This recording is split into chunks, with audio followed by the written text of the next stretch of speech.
For more than 30 years, Betty Aberlin played a significant role in the lives of countless children, imparting important lessons through her character and puppet friends in the Mr. Rogers' Neighborhood TV show. And in today's video, we will do a deep dive into the part of her life and career you may not know, while also showing you some of her rare photos. With that said, let's get started. Betty Aberlin was born on December 30th, 1942 in New York City, USA. She grew up in a Jewish family and spent her childhood attending public schools in Staten Island and Queens.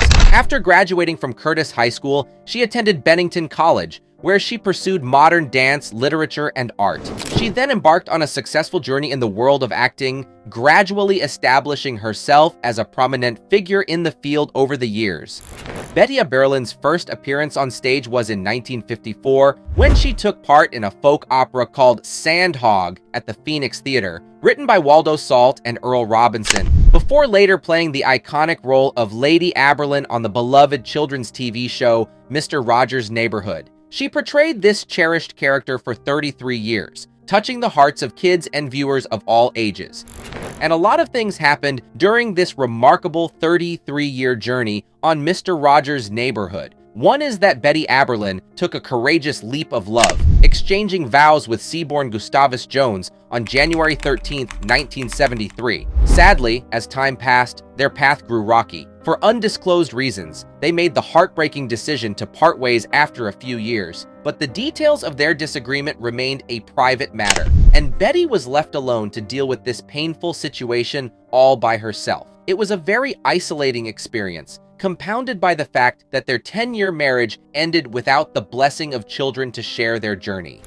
And while she was known as the kind and nurturing Lady Aberlin on screen, loneliness became a constant presence in her own personal life. Nevertheless, she kept her battles hidden from the public eye, and she refused to let them hinder her progress.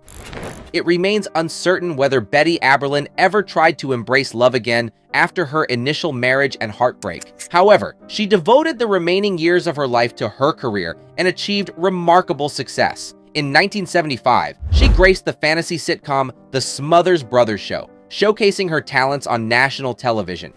She even tried her hand at radio. For a brief yet impactful period, she assumed the role of a radio host on YFFM in Pittsburgh during the nighttime hours. Her show was a delightful blend of comedy, jazz, and poetry performances, offering a unique artistic experience to its listeners. Betty played an important role in establishing this radio station as a non-commercial public platform for progressive arts, music, and public affairs. She also poured her heart and creativity into a captivating performance of the song Stop Me Before I Love Again in a PBS broadcast, leaving an indelible mark in the world of entertainment. Betty's talents extended far beyond the confines of television and radio. She also graced the theater stage, particularly at the New York Shakespeare Festival's Public Theater. In 1978, she played a significant role in Joseph Papp's acclaimed production titled I'm Getting My Act Together and Taking It on the Road. Also in 1980 and 1981, she took part in a version of Alice in Wonderland and played the role of the sister of none other than Meryl Streep's character in Elizabeth Swato's production, Alice in Concert. These roles meant the world to Betty. They weren't just roles, they were a warm embrace from the world of art. Then, in 1991, a big chapter in television history came to an end. Mr. Rogers' Neighborhood, which had been on PBS for a remarkable 33 years, bid farewell. From May 1997 to July 2002, it proudly held the title of the longest-running children's TV show. While actively participating in TV series, Betty Aberlin was also keen on seizing opportunities that could elevate her career. Her strong performance in the roles caught the attention of renowned figure and movie producer Kevin Smith, who subsequently cast her in multiple movies. Her first venture with Smith was in Dogma, a fantasy comedy film released in 1999. The movie also featured stars like Ben Affleck, Linda Fiorentino, Matt Damon, Alan Rickman, Salma Hayek, Bud Cort, and Chris Rock. Then, in 2004, Aberlin had a role in Jersey Girl. This film portrays the story of a young man navigating the challenges of caring for his intelligent daughter amidst a sudden family tragedy. With a budget of $35 million, Jersey Girl was Kevin Smith's most expensive production. Sadly, it only grossed $36 million at the box office. But even with this disappointment, Betty didn't let it suppress her. She found her way in the world of writing and got some well-deserved recognition for her deep, thought-provoking essays. As a writer, Betty Aberlin opened up in a 2005 essay on the Fresh Yarn website called The Blonding of America. Now, it might sound like it's all about hair and wigs, but there's a whole lot more going on under the surface. It's not just about the color of your hair. See, when Betty decided to toss on that blonde wig to hide her gray hair, something clicked. She realized that suddenly, the way she looked could totally change who she was in the eyes of the world. It was like stepping into this new zone where appearances were everything, and where you came from didn't matter so much. The wig made her look more beautiful, like the type of woman that society often admires. But it wasn't just about her appearance. Her view of things around her changed too. She even mentioned, "I put on the wig, and I don't really see homeless people anymore." In her essay, Betty really makes us stop and think about how looking a certain way can totally change how people treat us. She talks about how having a certain appearance can make us feel different and see the world in a new way. It's a reminder that some people have more advantages just because of how they look, and that's not fair.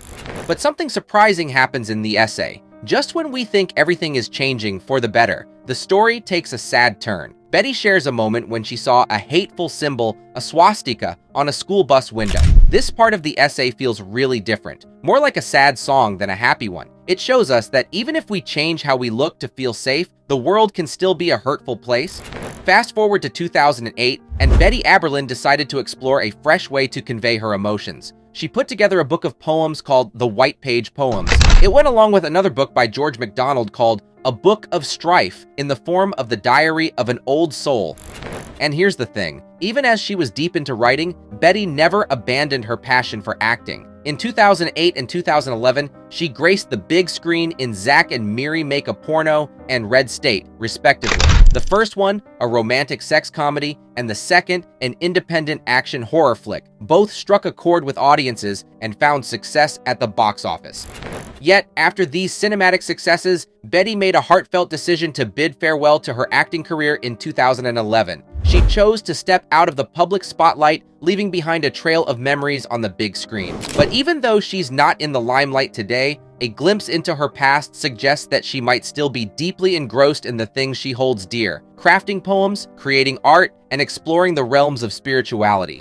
What's your favorite memory of Betty Aberlin? Let us know in the comments section below. If you enjoyed this video, there's a good chance you'll also enjoy the one showing on your screen right now. Click, enjoy, and don't forget to subscribe to the channel. See you on the next one.